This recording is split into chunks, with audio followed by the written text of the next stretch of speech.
Bon, salam alaikum. Bon ramadan à tout le monde. Bon, je vais vous donner la liste pour les matchs de qualification ديال كأس العالم إن شاء الله.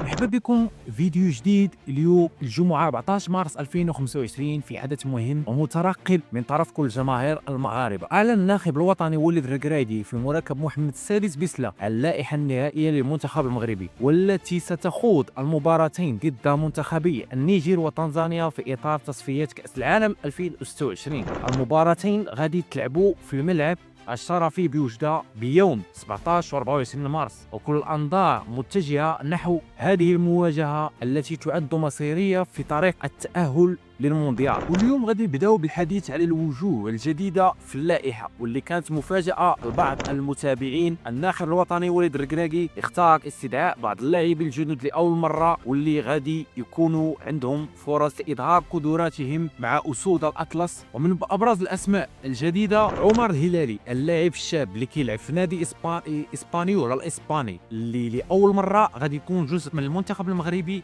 عمر عنده إمكانيات عالية خصوصا في الدفاع، وكتعتبر إضافة قوية للمنتخب في المباراة الجاية. بلال نادير، لاعب نادي الأولمبيك مارسيل الفرنسي، اللي غادي يتواجد لأول مرة في المنتخب المغربي. بلال كيلعب كوسط ميدان هجوم، وكيمتاز بالتمريرات الدقيقة وقدرته على توزيع اللعب، وهو واحد من اللاعبين اللي غادي يعطي إضافة في خط الوسط. شمس الدين الطالبي، اللاعب ديال كلوب بروج البلجيكي. شمس الدين جايب تجربة كبيرة في الدوريات الأوروبية، وهو لاعب قوي بدنيا وذكي تكتيكيا. وجوده في وسط الميدان غادي يعطي المنتخب قوة إضافية. حمزة إيغامان، مهاجم رينجر الاسكتلندي. حمزة غادي يكون عنده فرصة ذهبية باش يثبت نفسه مع أسود الأطلس بفضل سرعته الكبيرة وحسه التهديفي. حمزة يمكن يكون عنصر مفاجأة في الهجوم ديال المنتخب. غيابات هامة في اللائحة. بالطبع في هذه اللائحة كانت هناك بعض الغيابات لأسماء بارزة، واللي من غير شك غادي تكون مؤثرة على الأداء ديال الفريق. من أبرز الغائبين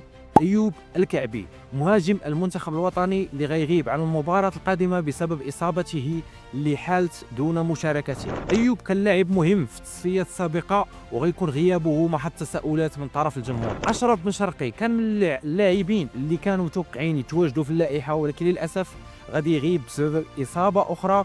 رغم هذا الغياب المنتخب المغربي كيتوفر على بدائل قوية. عودة بعض الأسماء للمنتخب المغربي، عرف أيضا عودة بعض الأسماء بعد فترة غياب منهم. جواد يميق، المدافع اللي غيعود للمنتخب بعد فترة طويلة من الغياب، وعودته غادي تكون مهمة في الدفاع، خصوصا أن المنتخب في حاجة لقوة بدنية وصلابة أمام المهاجمين القويين. اللائحة النهائية للمباراة ضد نيجيريا وتنزانيا باش نعرفوا اللاعبين المستدعيين كيفاش غادي يشاركوا في هذه المباريات المهمة. حارس المرمى كاين ياسين بونو، منير المحمدي ومهدي بن عبيد. الدفاع أشرف حكيمي، عبد الكبير عبقار، جمال حركاس، نايس أغرد، ناصر مزراوي وأدم أزنو، وكذلك جواد اليميق وعمر الهلالي. وسط الميدان عز الدين أوناهي، إسماعيل الصابري، أسامة شيرغالين، سفيان أمراب، بلال الخنوس، بلال نادر. الهجوم شمس الدين الطالبي، حمزة إيغامان، سفيان رحيمي، سفيان نصيري، الصحراوي وعبد الصمد الزلزولي وإبراهيم دياز، وكذلك أمين عدلي وإلياس بن صغير. ترتيب المنتخب في التصفيات. المنتخب المغربي كيحتل المركز الأول في المجموعة ديالو في تصفيات كأس العالم 2026، وبرصيد 9 نقاط من 3 انتصارات. من بعدو كيجي منتخب النيجر وتنزانيا اللي عندهم 6 نقاط، وهذا كيخلي المباراة ضدهم مصيرية بالنسبة للمنتخب المغربي لضمان التأهل. في المركز الرابع كاين منتخب زامبيا ب3 نقاط، بينما منتخب الكونغو في المركز الأخير بلا نقاط. من المهم نذكروا أن إريتريا انسحبت من التصفيات، وبالتالي غادي يكون لها تأثير